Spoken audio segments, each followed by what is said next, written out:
as making efforts, effective efforts to protect the next generation.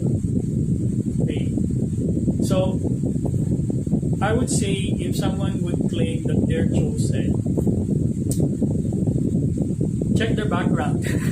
Okay? Check their background. Have they helped people? Are they able to teach?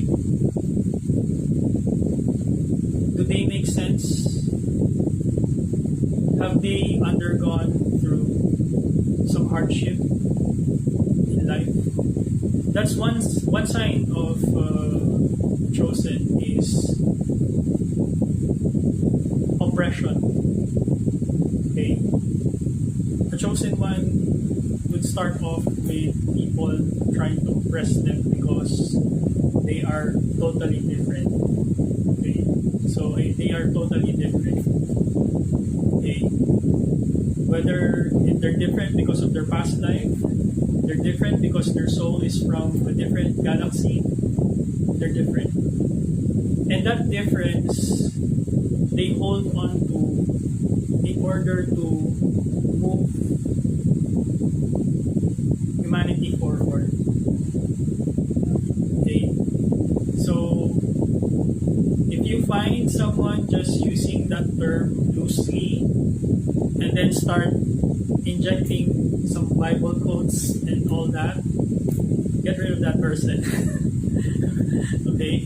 A chosen one will not promote the Bible. Why?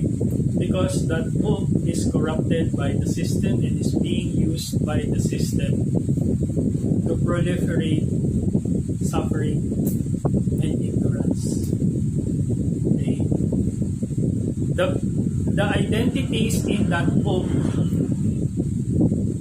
did not promote such and such teachings wherein the people suffer.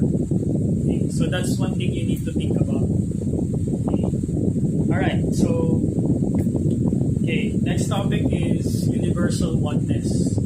So they are reminding us, our ancestors are reminding us